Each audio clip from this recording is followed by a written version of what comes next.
এখন আর কারোর প্রতি অভিমান হয় না, বসে থাকি না কারোর অপেক্ষায়। নিজের মন, নিজের অভিমান এখন নিজেই সামাল দিতে শিখে গেছি।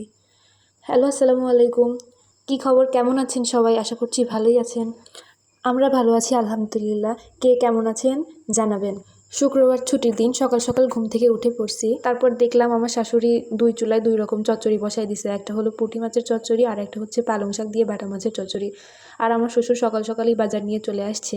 আর এদিকে তরকারিও হয়ে গেছে, আবার দুধ নিয়েও চলে আসছে। অনেক দুধ আজকে নিয়েছিল, তো আমি একে একে দুধগুলো ঢেলে নিচ্ছিলাম। অল্প একটু দুধ পড়েও গেছিলো, তো যাই হোক, এইটুক ব্যাপার না, ঢালতে গেলে একটু পড়বেই, সবারই এমন হয় আমি জানি। তারপরেও তেল, দুধ, করফা ছাড়াও আমি ভালোই ঢালতে পারি। আজকে একটু মিস্টেক হয়ে গেছিলো।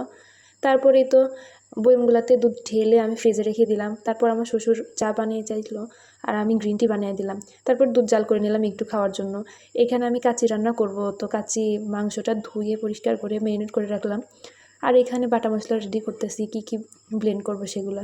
আর কাচ্চির চাল মানে বাসমতি চাল এখানে ধুয়ে ভিজিয়ে রাখলাম। এখানে বাদাম, পেঁয়াজ, কাঁচামরিচ, রসুন একসাথে দিয়ে ব্লেন্ড করতে দিলাম। আর এখানে আমি আরেকদিকে পেঁয়াজ বেরেস্তা করে নিচ্ছি। আগে যে পেঁয়াজগুলো কেটে রাখছিলাম আলুর সাথে, ওই পেঁয়াজগুলোই এখন বেরেস্তা করার জন্য চুলায় দিয়ে দিছি। আস্তে আস্তে জাল দিয়ে আসলে বেরেস্তাটা করতেছিলাম, পুড়ে যেন না যায় সেই জন্য। তো আজকের বেরেস্তাটা অনেক সুন্দর হয়েছিল, অল্প জালে করছিলাম।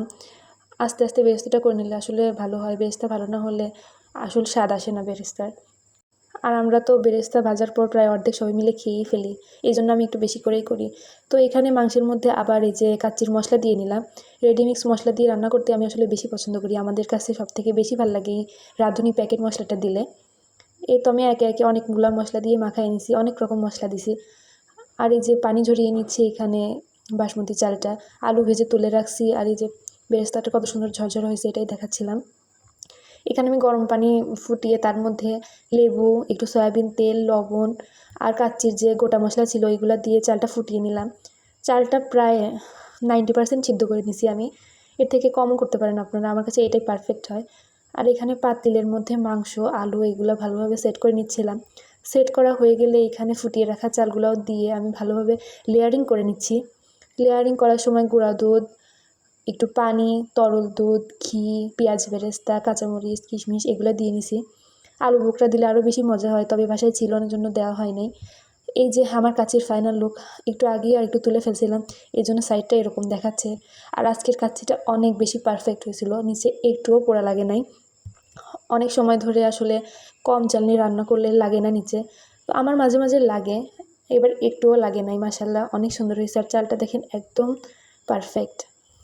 এখানে আমার শাশুড়ি আসলে ভালোভাবে মিশিয়ে দিচ্ছিল, আমি অত ভালো পারবো না, এই জন্য তাকে দিলাম তো যে আজকে একটু এই মিশিয়ে দেয়। পর্যন্তই শেষ করছি। সবাই ভালো থাকবেন, আল্লাহ হাফেজ।